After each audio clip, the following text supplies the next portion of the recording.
Sesaat lagi Anda akan menyimak Bincang Psikologi Keluarga. Assalamualaikum warahmatullahi wabarakatuh, Bu Lilis. Waalaikumsalam warahmatullahi wabarakatuh. Alhamdulillah, kabar baik dan sehat ya Bu Lilis di siang hari ini. Alhamdulillah luar biasa. Allahu Akbar. Allahu Akbar, Masya Allah. Tentunya semangat nih Bu Lilis ya, meskipun di awal pekan ini tentunya perlu menghadirkan juga semangat juga begitu ya Bu Lilis. Iya, Terlebih betul lagi sekali. terkait dengan adanya di dalam sebuah keluarga begitu Bu Lilis, perlu juga menghadirkan adanya perencanaan-perencanaan yang matang nih Bu Lilis ya.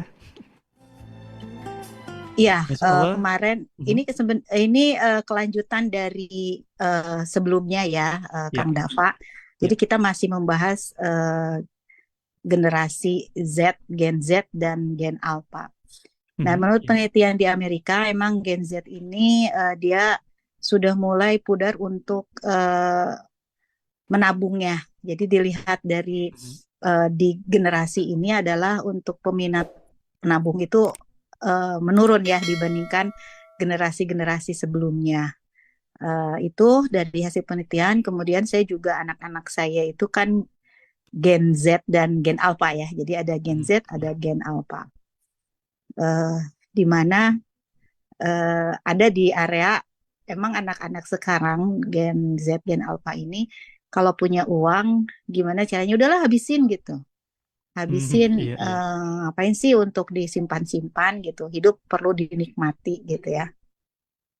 Dan emang anak-anak sekarang kan terkenal anak yang royal, terutama untuk berkaitan dengan eh, gengsi. Sekarang kan gengsinya kalau dulu dari generasi X, Mhm. baby boomer apalagi ya, Iya. sering melihat eh, anak-anak di usia remaja itu tuh sudah pakai perhiasan gitu ya, apalagi ibu-ibunya kan Iya, iya. ada istilah apa toko emas berjalan gitu ya.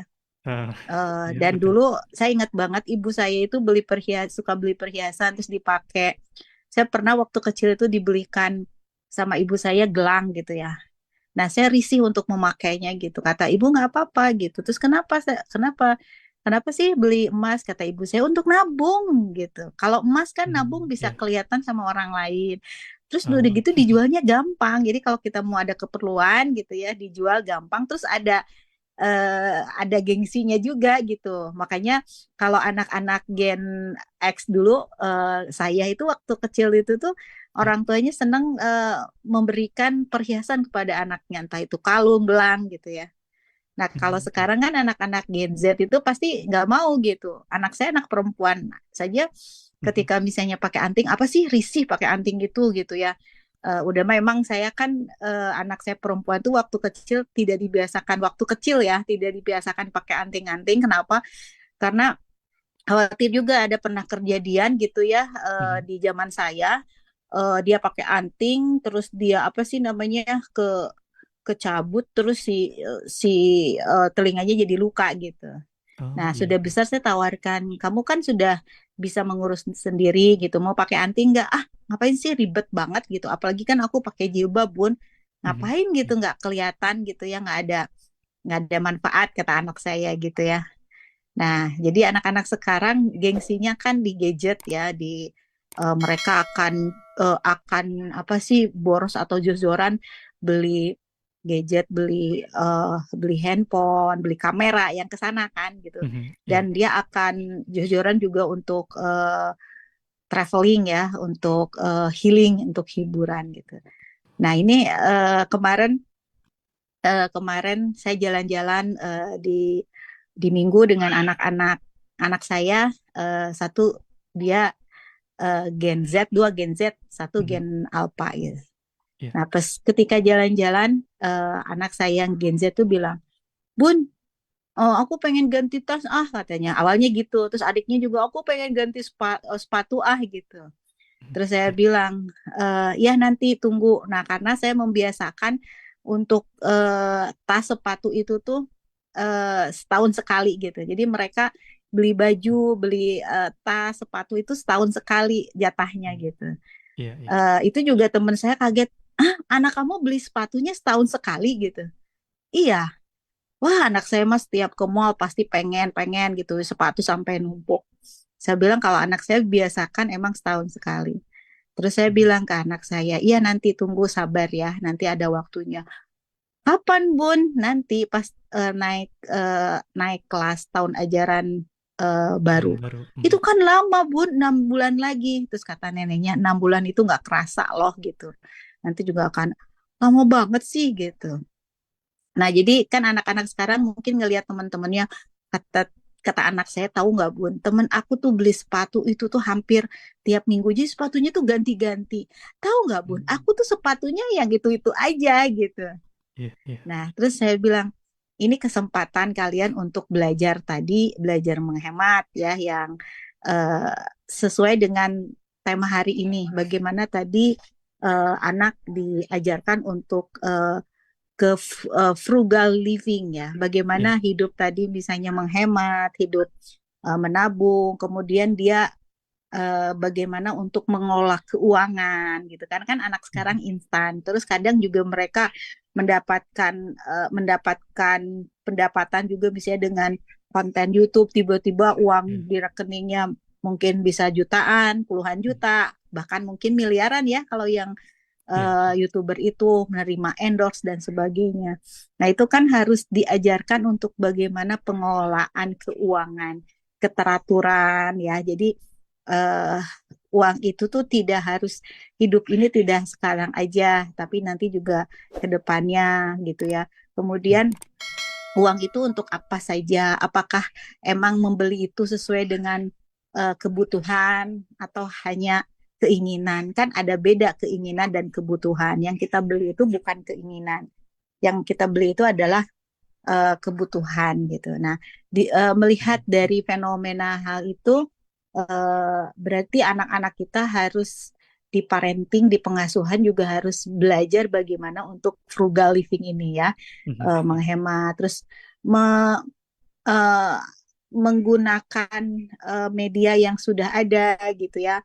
Kemudian sekarang tren juga ya di Gen Z itu thrifting ya. Kang Dafa tahu Mhm. kan Iya. thrifting ya? Tahu, Itu tahu. di Mhm. anak-anak Gen Z itu tuh saya juga awalnya thrifting gitu ya, Mhm.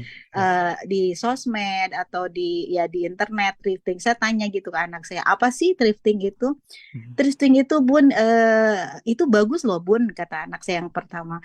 Jadi kan biasanya orang-orang Eropa gitu Eropa. ya, dia Mhm. membuat suatu baju, terutama baju itu kualitasnya bagus, sehingga meskipun sudah bekas itu tuh masih kelihatan bagus, bermerek gitu. Mhm. Iya. Nah, itu thrifting itu Bun, kita cari gitu, cari baju-baju second hand gitu ya.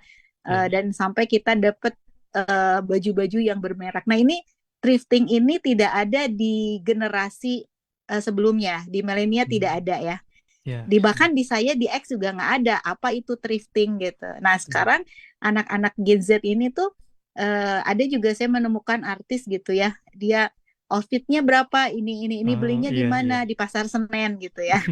Jadi Iya. kalau yang saya juga tahu dari generasi Z itu tuh tante, kalau misalnya mau, aku tuh kalau thrifting itu di Pasar Senen katanya gitu. Kalau di daerah Bandung itu ada di mana sih, daerah Gede Bage Gede gitu ya, bagi, betul. untuk Mhm. thrifting. Nah, Iya. itu thrifting itu bagus loh. Dalam artian kata anak saya itu bagus Bun. Jadi daripada kita beli yang baru gitu ya, udah yang, dan itu pun bermerek loh Bun katanya gitu. Dan emang temen-temen ya sejam zaman aku tuh begitu orangnya gitu, daripada beli baju baru gitu ya, nggak jelas juga mereknya, mahal, ya udah kita cari yang thrifting bermerek dan hemat juga gitu dari Mhm. pengeluaran gitu ya. Nah, itu istilah thrifting itu salah satunya bagian dari frugal living juga Frugal gitu. living juga. Mhm. Iya, Nah, iya. terus anak saya ketika dia ada rejeki pertukaran pelajar ke Austria, kemudian kan kebetulan memang pertukaran pelajaran itu dapat beasiswa juga full ya, untuk living Mhm. cost-nya itu di full di ini gitu. Iya. Ya sudah, saya mengajarkan, gimana di sana kamu biar berhemat, coba misalnya. Kayak kalau di Eropa itu kan makanan pokok itu tuh kalau masak sendiri jauh lebih murah. Sebenarnya sih di Indonesia juga sama ya, Kang Dava Mhm. ya. Iya, Masak itu tuh jauh lebih murah loh ketimbang beli. Ya betul. iyalah, masa sih masak sama dengan beli kan yang jualan itu pasti akan apa ya mencari Keuntungan. keuntungan kan, nggak Mhm. mungkin gitu. Nah, jadi di sana kamu masak. Kemudian masak dengan masak-masak yang simple gitu kan. Sekarang di YouTube banyak tuh Mhm. makanan-makanan yang dibuat simple Iya. tapi tidak mengubah rasa, masih enak gitu ya. Bahannya juga gampang dan tentunya bergizi ya, halalan toiban gitu. Iya. Selain halal terus toib juga baik untuk tubuh juga. Kemudian ya pasti enak ya gitu. Karena kayak misalnya saya juga sekarang kan masih dalam pengaturan makan gitu. Nah, kalau orang kan misalnya anak saya sering bilang ini, Bunda lagi punya body goal sekian, makanya Iya. makan diatur gitu ya.